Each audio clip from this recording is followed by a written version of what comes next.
Hi, everyone. How are you? Hello. Good. Hey, David, how's it going? Good. How you doing? I'm excited. I'm excited to speak with you. I'm excited to speak with you. All right. Well, listen, let's just get straight to it. I'll also Let's do record it. for backup purposes. I just want to get straight to it. Like, this is excellent work. And Thanks. David, I'm not just saying that. I'm so serious. I feel like, this is like such a suspenseful, thrilling film that I feel like television has been missing for quite some time. No shade to other projects out there. But I would love to hear about your journey, to working on this project. What has it been like, and how long has it been in the works? Are you talking about my career as a whole, or are you just talking about this movie? Specifically, Lot. Okay, yeah, sure. So so right before I started working on Locked, I made a movie called Night Books with Sam Raimi. And we just had like a really good working relationship, which is so weird to say because like he was like an idol to me growing up, right? So to find myself like having a great working relationship with him and all of that was surreal to me. So he reached out and sent me another script, which was so different than anything I'd ever done before. And I read it, and I was really excited by it because, I think horror, when you work in horror, you can get lumped into this, there's a negative connotation that with it, which I hate because it's a film. It's, you're making a film just like any other film, but so sometimes when you make horror movies, you're just put in this box,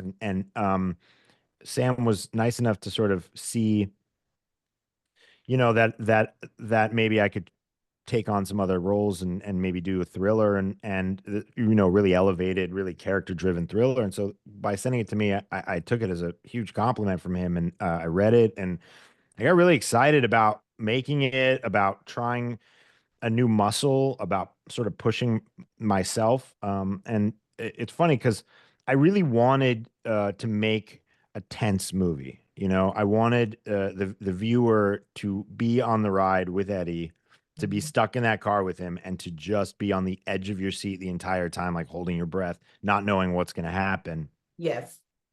And yeah, I mean, getting to watch it with a few people, I feel like there's certainly a lot of tension in that room.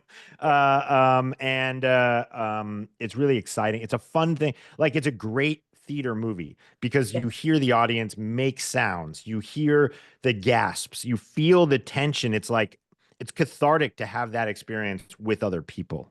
Yeah, no, I mean, it definitely had me on edge. I'm like, what is happening? Like, what is coming next? And it's also like one of those projects that make you like put yourself in the other person's shoes. Like, had that been me trapped in, a luxury vehicle without giving so much away, like, I just think I would have lost my mind and went bananas. Right. So Yeah. that leads me to another question. I'm very curious to hear whether or not you played a role in the music selection, specifically the songs that were, played in the vehicle. Yeah, so okay, there's two answers to that.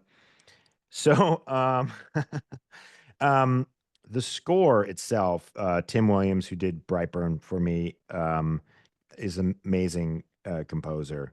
And what happened was, after I met Anthony Hopkins, I flew back to New York. I was actually in Brooklyn. I was walking around. My first time in Brooklyn in quite a while. Mm. Um, and I was just trying to wrap my mind around like the movie, like I probably should have been more present with my wife, but my head was really spinning about the movie. And there was a like kind of street drummer who was playing there. And I didn't actually see him at first. He was like around the corner down this alley, and the boom from the bass hits and stuff were echoing off the alleyways and the space. and it just had such a unique sound, and it felt like nothing else to me. And of course, when I came around the corner, it was paint buckets and stuff like that. And I was like, this is how we should score this movie. Like, this is Eddie's Mhm. world. This is what it is. Anthony Hopkins uses this term human jungle in it, this sort of concrete jungle where it's like, we're still kind of we're still cavemen in a way. Yeah, Um and so it gave this kind of primitive feeling to everything, right? So I kind of tried to tie Tim's hands and say, like, just percussion only, like use paint buckets and find ways to make sounds that are percussive. And he did, and I think that gave it a really unique sound. And then I think your question is about some of the music in the movie, and the truth is that when reading the script, when I got to the scene where he's playing a song over and over again and sort of yeah, torturing him with that song that's playing over and over again, that was sort of the moment where I was like, I'm definitely making this movie. Like, yeah. there was something so fun about that moment, and it was this perfect blend of, like, man, that would suck to be Eddie, but also this is kind of hilarious, and also, like, there's a wish fulfillment of, like, man, if someone was breaking into my house, and then I Mhm. could just trap them in a box and play a song for them over and over again. There's like a wish, like, it just touched on so many different levels that um it just I was like, this spoke to me, it It's really just, spoke to me. it literally is art in so many different forms. It really is. I am so interested to hear about tying all of the different elements of real life into this project. This is a story I feel like that peel back so many different realistic layers. The rich getting richer, the poor getting poorer. Here it is, this human, middle to very low class, just simply trying to make it, hustling, parenthood, finances, the lack thereof, life regrets, like what was it like tying all of those different layers into one? um that's a great question. It was a unique challenge because I didn't uh I didn't want to make a political movie. I wanted to make a moral movie, a movie about, human struggle, about how we are going to live together when some people have so much and some people have so little, and how we can not kill each other, like what it feels like to live today, right now, with this sort of living tension in which politics has infected so many aspects of our lives, and so um the goal was to tell this moral tale Yeah, about this situation that they're in, and to try to find who William is and who Eddie is, but also to just tell it real and not pick a side, and not and that's not because it's a reflection of my politics. It's because that my lens as a director is to the way you're pulled in is to just tell it real, man. Just expose like what it would be like as true to life as possible. And one of the things I wanted to do was, because that's the conversation at the center of the movie, there's this place in Vancouver, is Gastown. I don't know if you know Vancouver at all, but there's a spot, Hastings Street, which is particularly rough. It's, there's drug problems are very apparent there. It's sort of, if you don't know it, just imagine like Skid Row in Los Angeles, but in wow. Vancouver, and and Okay. it's a rough thing to see, to witness. It breaks your heart a bit, and at the same time, it is exactly at the center of the story that we're having, in the moral conversation we're having. And so we tried to do something where we shot there, because not only is that the heart of that problem, but it's also a place where, like, the nicest restaurants in Vancouver are, the most Wow. the really expensive condos are, and so it's like you're talking about the most bipolar financial circumstances living in one little section of Vancouver on top of each other. And I thought that that would be the perfect backdrop for a story like this, Mhm. because it's surreal to see. to sort of like be in that space, and I thought it would bring some authenticity to it. And yeah, so we shot there quite a bit, and then did a lot of work with the community and some community leaders there to sort of leave be a positive influence, or leave a Yeah. positive impact. And we didn't want to feel like we were taking. We felt like we wanted to help in any way that we could, as much as you can, And so, the first AD would say every day, there's a lot of pain here, and we don't want to add to that at all. So that was like a sort of our operating agenda. But we're discussing real stuff, and so I don't know. I'm just a director that wants to go to do things real as possible. No, and that's the thing. And I feel like when it comes to telling and sharing like those authentic and genuine stories, that I don't care what type of demographic background you have, what your, political stance is, your finances, how they are set up, like in some way, shape, or form, you as a human will be able to relate to this story. Definitely. So, I have to get into the nitty-gritty. Do it, please. Anthony and Bill. Yeah. First of all, I am such a huge fan of Anthony Hopkins' work. I have to be honest, watching the film, I'm just like, that voice sounds very familiar on the other end. I know who this is. I know who it is. So once I saw who it actually was, I'm like, yes, I know his work. What was it like working with both of them? That was also like a very strong double whammy because they're two very extremely overly talented like actors. And Yeah. I Yeah. can't envision, you or the team executing this project like any better without those two. Like, Thanks. what was Yeah, I mean, that like? it's hard to imagine. Like, now that I've made it, it's hard to imagine anyone else playing those roles. I mean, I feel so blessed to have been able to work with those guys. I mean, obviously two of the greatest living actors today, and they're certainly giving this their all. No one phoned it in here. It was, everyone was really invested creatively in the movie, and in the agenda of the movie, in terms of like putting people through hell, like really stressing people out, and giving them that kind of ride of like, what's going to happen.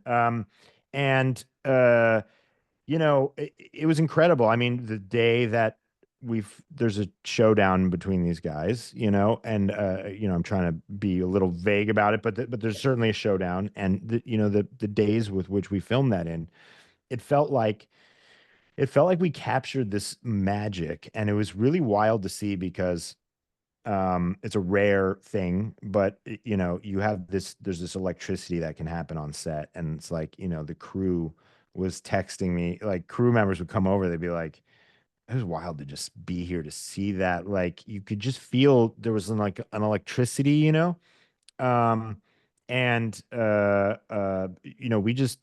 we started working through some of that sequence, and just pushing each other and exploring it. And I would go whisper in their ears, like, you're gonna let him talk to you like that? Like, what about, I would egg them on, and I would encourage them to push each other's buttons, and to, say things to really agitate them. And they would take it, and they would go, and they'd throw their own, like, and it just became this organic thing that sort of came alive. It's really hard to explain that process, but it kind of feels a little bit magical when it's happening. And I I've just never had time like that on set before, and it felt surreal. And I think when you watch the movie, when you get to that part, I think you feel it when you're watching it. You're like, this is crazy. This is something really unique, I think. No, it truly is magic, like on television. And trust me, all of what you just said, it comes through. You feel it on this end, the opposite end of, that television screen watching this film. You Cool. really truly do. How long was this project in the works, David? It's a good question. Well, we shot.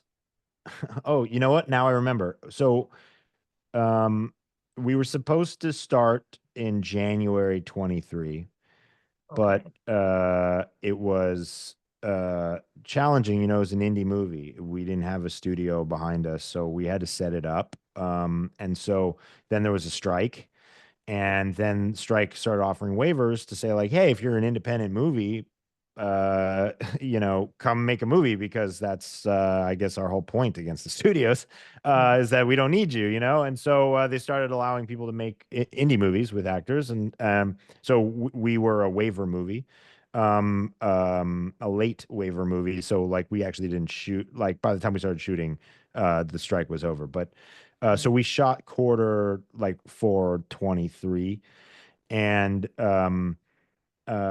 it was when I say we were a small movie, we shot the movie in 19 days. We shot the entire movie in 19 days, which is very fast for for a Yes, movie. it is. That's extremely fast. Yeah, yeah, but you know, it just the practical realities on the ground, and the amount of money we had, and just you know, the scale of the movie we're trying to make, with just doing things real's just more expensive and trickier and stuff. And so it just yeah, it just limited us. So we had 19 days, and we you know, thanks Bill and Tony for just showing up always so prepared, and at 100%, you know.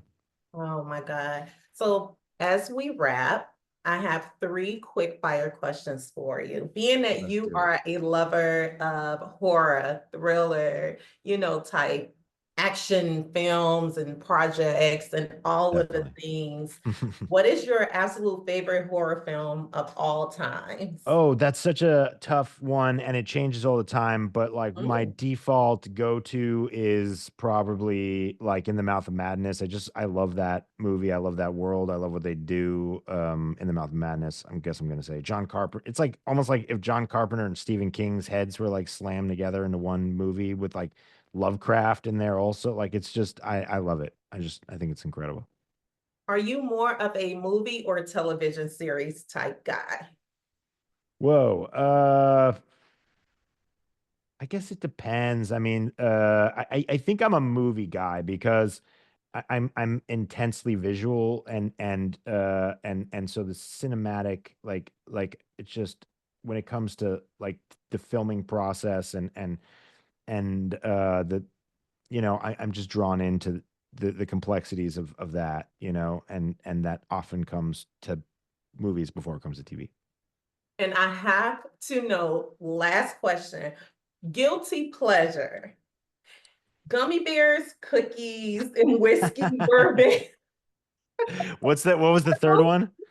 Are those three of your life guilty pleasures? And if not, what is your guilty pleasure? I missed the third one. Bourbon, gummy bears, or cookies? Oh, bourbon, gummy bears, or cookies. Um, well, there's another one in this movie, which is marijuana. That And they go really well with gummies and with cookies. this is very true. I hear. Uh, bourbon. Alcohol's not my thing so much, which sucks, because I haven't really had hangovers. I'm not really I don't know. I can't, I think I can't have a hangover maybe. So but I just, alcohol is not my thing. But you know, gummy bears and cookies and anything that makes those extra good, I'm super into. Baby, you are the best. Thank you so much for your time today. I cannot wait until March 21st for the Thanks. world to experience this project. And I look forward to talking to you throughout this award season. Thanks. Thanks so much. Thanks for doing this. This was like really fun and No, great. thank Thank you. you. I'm going to go grab my gummy bears. Bye. All right, bye.